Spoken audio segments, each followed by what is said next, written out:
Hello everyone. आज के इस वीडियो में हम लोग ईएलएसएस कैटेगरी के म्यूचुअल फ़ंड के बारे में डिस्कशन करेंगे। वैसे म्यूचुअल फ़ंड जो टैक्स सेवर हैं और जो हाई रिटर्न दे रहे हैं आज के डेट में, वैसे म्यूचुअल फंड्स में 3 म्यूचुअल फंड्स के बारे में हम लोग डिस्कशन करेंगे। सो ईएलएसएस बेसिकली जो होता है इक्विटी लिंक्ड सेविंग स्कीम, इसका फुल फॉर्म ये होता है। और इक्विटी लिंक्ड सेविंग स्कीम में अगर आप नोटिस करें तो ये टैक्स सेवर फंड की कैटेगरी में आते हैं। और टैक्स सेवर कहने का मतलब ये हो गया कि जो भी लोग इनकम टैक्स पे करते हैं, इनकम टैक्स के ब्रैकेट में आते हैं, तो वैसे लोगों को, खासकर वैसे लोग जो कि ओल्ड टैक्स रिजीम के हिसाब से अपना इनकम टैक्स फाइल कर रहे होते हैं, तो उस स्थिति में 80C सेक्शन 80C के अकॉर्डिंग 1.5 लाख तक का वो टैक्स रिबेट ले सकते हैं इस तरह के इंस्ट्रूमेंट में इन्वेस्ट करके। क्योंकि इस इंस्ट्रूमेंट में अगर आप इन्वेस्ट करते हैं तो 1.5 लाख तक रुपए जो होते हैं उन पे आपका टैक्स नहीं लगेगा, ये सिचुएशन रहता है। लेकिन ये वाला फैसिलिटी जो होता है वो केवल ओल्ड टैक्स रिजीम के हिसाब से जो लोग इनकम टैक्स फाइल करेंगे उनके लिए अवेलेबल रहता है। तो एनीवेज बाकी टैक्स रिलेटेड डिटेल्स के लिए आप जो है किसी टैक्स एडवाइज़र या टैक्स एक्सपर्ट से बात कर सकते हैं। फ़िलहाल जो है हम लोग अपने ईएलएसएस म्यूचुअल फंड जो हैं उनमें टॉप परफॉर्मिंग या फिर हाई रिटर्न देने वाले म्यूचुअल फंड्स के बारे में हम लोग बात करते हैं। और एक स्टैंडर्ड डिस्क्लेमर ये रहेगा कि ये जो भी डिस्कशन है वो प्योरली एजुकेशनल पर्पस के लिए है, कोई भी बाइंग या सेलिंग रिकमेंडेशन नहीं है। सबसे पहला जो फंड है वो SBI ELSS tax saver fund है। तो SBI ELSS tax saver fund, इसका अगर हम AUM देखें तो ये 30,000 करोड़ के लगभग का है। और इसका अगर हम लोग पिछले 3 साल का एवरेज रिटर्न अगर हम लोग देखें तो ये लगभग 27% से ज़्यादा हमें देखने को मिलता है। और 5 साल का भी एवरेज रिटर्न जो है वो 27% प्लस का ही हमें रिटर्न दिख रहा है। अगर रूल ऑफ 72 के अकॉर्डिंग देखें तो रूल ऑफ 72 डिवाइडेड बाय 27 अगर हम लोग करते हैं तो मोटा मोटी ये लगभग 2.5 साल में जो है इन्वेस्टर्स के पैसे जो है इस फंड के द्वारा डबल हुए हैं, हमें ये अंदाज़ा मिल रहा है। इसके एक यूनिट की कीमत अगर हम लोग देखें तो लगभग 478 रुपीज़ के आसपास में हमें देखने को मिल रहा है।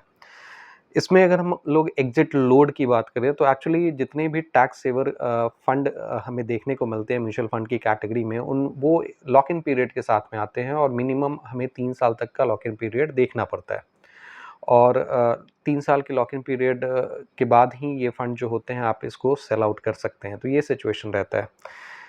इसके एक्सपेंस रेशियो की अगर हम तो एग्जिट लोड बेसिकली 0 है, क्योंकि 3 साल तक तो फंड आपका रहेगा ही रहेगा, उसके बाद में आप इसको जो है सेल आउट कर सकते हैं। नॉर्मली एग्जिट लोड जो होता है वो शॉर्ट टर्म इन्वेस्टमेंट को डिस्करेज करने के लिए होता है। तो वैसे भी 3 साल का जो टेन्योर होता है वो लॉन्ग टर्म की कैटेगरी में चला जाता है। म्यूचुअल फंड के केस में अगर हम देखें तो 1 साल से ऊपर अगर फंड इन्वेस्टमेंट 1 साल से ऊपर के लिए अगर आप फंड को इन्वेस्ट करते हैं तो वो लॉन्ग टर्म की कैटेगरी में कंसीडर किया जाता है for tax calculation and other benefits.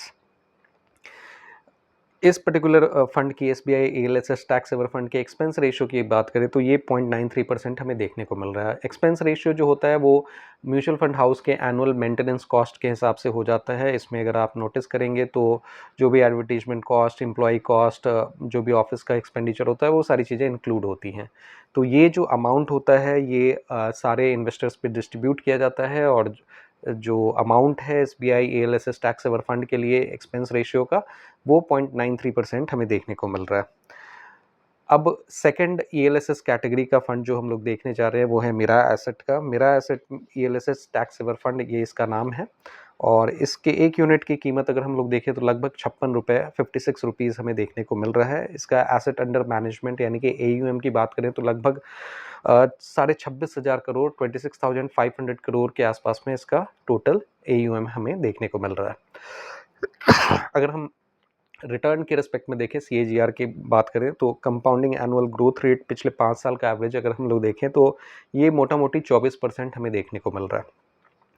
24% के हिसाब से अगर आप देखेंगे तो आप ये मान के चलें कि रूल ऑफ 72 के हिसाब से 72 डिवाइडेड बाय 24 अगर हम लोग करते हैं तो 3 साल के ड्यूरेशन में इस पर्टिकुलर फंड ने इन्वेस्टर्स के पैसे डबल किए हैं। हालांकि 3 साल का एवरेज CAGR अगर हम लोग देखें तो ये 19.8% हमें देखने को मिल रहा है। हालाँकि ये जो भी रिज़ल्ट हम लोग देख रहे हैं 3 साल का एवरेज रिटर्न, ये निफ्टी के एवरेज रिटर्न से तो ज़्यादा ही फ़िलहाल देखने को मिल रहा है, जो कि निफ्टी का एनुअल सीएजीआर जो एवरेज सीएजीआर कंसीडर किया जाता है वो अराउंड 12.5% 12 साढ़े 12% के आसपास में कंसीडर किया जाता है, तो उससे तो ये बेहतर रिटर्न ही हमें देखने को मिल रहा है। तीसरा जो ईएलएसएस कैटेगरी यानी कि टैक्स सेवर फंड जो है वो है हमारा एचडीएफसी का ईएलएसएस टैक्स सेवर फंड।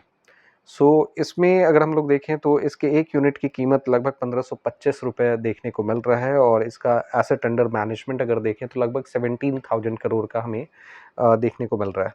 इसका सीएजीआर ग्रोथ रेट अगर हम लोग देखें तो पिछले 5 साल का जो एवरेज सीएजीआर निकल के आ रहा है वो 26% प्लस हमें देखने को मिल रहा है और अगर हम लोग 3 साल का एवरेज सीएजीआर देखें तो ये 25% के अराउंड में हमें देखने को मिल रहा है, यानी लेस देन 3 ईयर में इसने इन्वेस्टर्स के पैसे डबल किए हैं। रूल ऑफ 72 के अकॉर्डिंग आप ये मोटा मोटी समझ सकते हैं। या वैसे टैक्स सेवर कैटेगरी के जितने भी फंड होते हैं उसमें एग्जिट लोड हमें जीरो ही देखने को मिलता है, क्योंकि ये जो भी इन्वेस्टमेंट है ये शॉर्ट टर्म के लिए नहीं है, लॉन्ग टर्म के लिए है और जनरली एग्जिट लोड जो होता है वो शॉर्ट टर्म इन्वेस्टमेंट को डिस्करेज करने के लिए होता है और लॉन्ग टर्म इन्वेस्टमेंट को बढ़ावा देने के लिए होता है। यहाँ पे हालांकि expense ratio HDFC ELSS tax saver fund की अगर हम लोग देखें तो ये 1.07% हमें देखने को मिल रहा है, जो कि हमने जितने भी फंड अभी डिस्कस किए उनमें सबसे हाईएस्ट इसका एक्सपेंस रेशियो है। तो एनीवेज हमने 3 टैक्स सेवर फंड्स के बारे में बात की। पहला था SBI ELSS tax saver fund, second था Mirae asset ELSS tax saver fund और तीसरा जो था HDFC ELSS tax saver fund. इन सबों में अगर हम लोग नोटिस करें तो मोटा मोटी 3 साल का एवरेज रिटर्न 20% के 20% से ऊपर, इनफैक्ट कुछ फंड्स के 27% थे, एचडीएफसी वाले का जो है 26% के 25% के अराउंड में था और जो आपका मेरा एसेट का था वो अराउंड 20% के आसपास का था। तो ये सारा सिचुएशन है। हालांकि एक चीज़ आप ज़रूर ध्यान में रखेंगे कि ये जो भी रिटर्न हम लोग डिस्कस कर रहे हैं ये हिस्टोरिकल रिटर्न्स हैं और म्यूचुअल फंड में या फिर शेयर मार्केट में ये चीज़ मेंशन किया जाता है कि हिस्टोरिकल रिटर्न्स जो होते हैं वो फ्यूचर रिटर्न की गारंटी नहीं होते। तो ये चीज़ ज़रूर आप ध्यान में रखेंगे और यहाँ पे जो भी म्यूचुअल फंड में हम लोग इन्वेस्टमेंट करते हैं तो कंपाउंडिंग का बेनिफिट हमें लॉन्ग टर्म जब हम लॉन्ग टर्म के लिए जब इन्वेस्ट करते हैं तभी जाके हमें ये चीज़ें देखने को मिलती हैं। तो एनीवेज हमने 3 फंड जो है वो डिस्कस किए हैं। इसके अलावा अगर आपको लगता है कि टैक्स सेवर की कैटेगरी में कुछ और फंड्स आने चाहिए थे तो आप नीचे कमेंट बॉक्स में मेंशन कर सकते हैं ताकि औरों को भी उस फंड से बेनिफिट मिल पाए। इसके अलावा अगर आपको लगता है कि इस वीडियो से आपको कुछ वैल्यू मिला है तो आप इस वीडियो को लाइक करें, इस चैनल को सब्सक्राइब करें। आपके कुछ कमेंट हैं तो आप नीचे कमेंट बॉक्स में मेंशन कर सकते हैं। Thank you very much for your participation.